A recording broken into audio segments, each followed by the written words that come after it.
I like to explore the theme of Avodah Zarah in the month of Tammuz, the idea of idol worship, and a call to some spiritual, psychological clarity.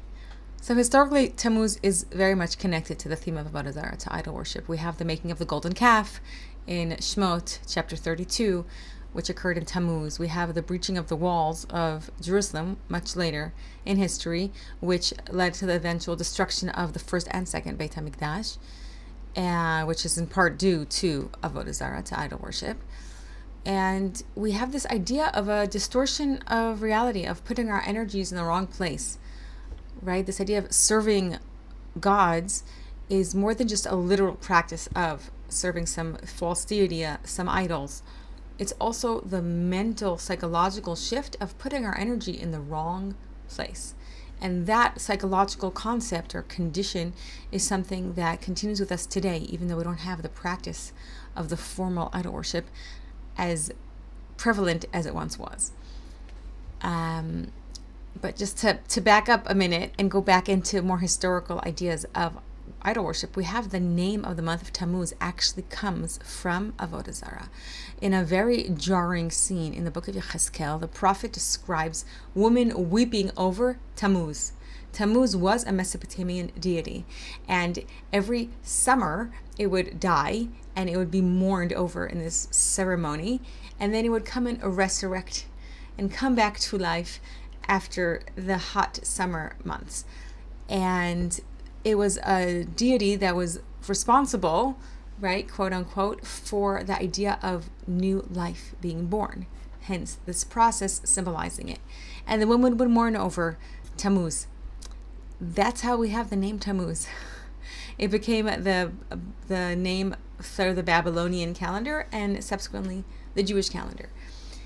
This jarring, upsetting story of the woman weeping reflects this deeper message that we're trying to get at of what Avodah Zarah does to us.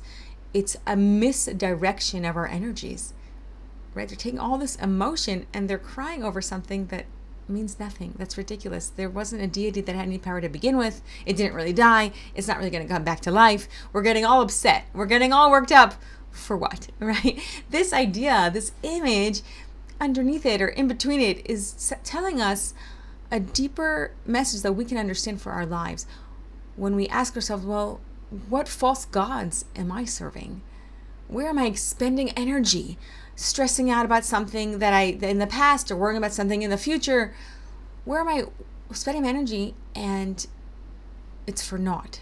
It's for a false god, right? It's not really for anything real. And more than that, this idea of worrying, of having our energies, our emotional energies spent in the wrong place, it ends up taking away from our own power. It weakens us. And this concept is also connected to the month of Tammuz, when we have the story of the Meraglim, right? The 12 spies, the scouts who go out to check out the land in Parshat Shlach in Bamidbar, chapter 13. And 10 out of 12 come back and they give a negative report on the land, right? What do? They distorted what they saw. They turned what they actually saw into something else. And they reported that the people in the land are very powerful. The cities are fortified and very great, right? We saw the offspring who live there, the offspring of the Anak, the giants who live there. There's no way that we can conquer this land. There's no way that we can ascend. They're stronger than us. The negative report of the spies gave power to the land, gave power to the people that they didn't deserve. And that's the common denominator, the theme of what Avodah Zarah really is about. So I want to take that to us today, our lives today. How can we do a tikkun, a rectification of this issue in the month of Tammuz? We want to take back our power. We want to channel our energies, our emotions to ways that serve us, to ways that are healthy. And what's fascinating is that every individual has their own unique personal Avodah Zarah, their altars of worship, so to speak, which we tend to serve, right? But as much as we all like to be unique, there is a system that can clarify personality types.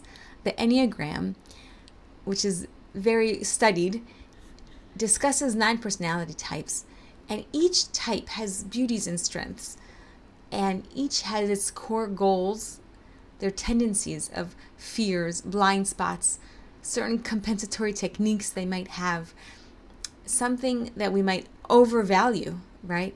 Put too much power in order for us to feel safe or whole. And each personality type has their own vices and therefore also has their own tikkunim.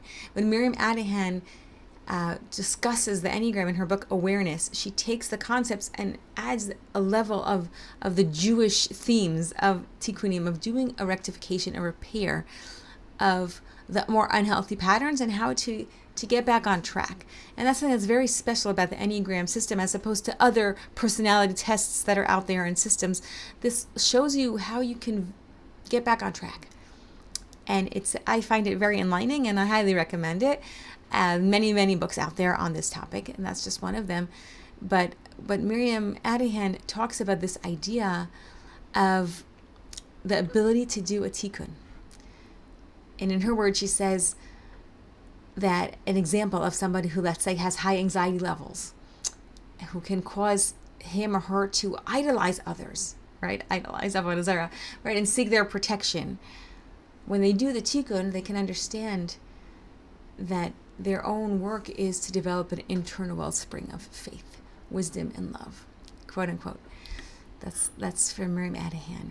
And there's much to say on the topic, but this idea of self-discovery, as Rav Shlomo Wolbe talks about in Alei Shur, of understanding who we are, where we're veering, where we're putting our energies in less than healthy places, how we're doing that, only then we can rectify, we can do the tikkun, we can figure out how to reclaim our power.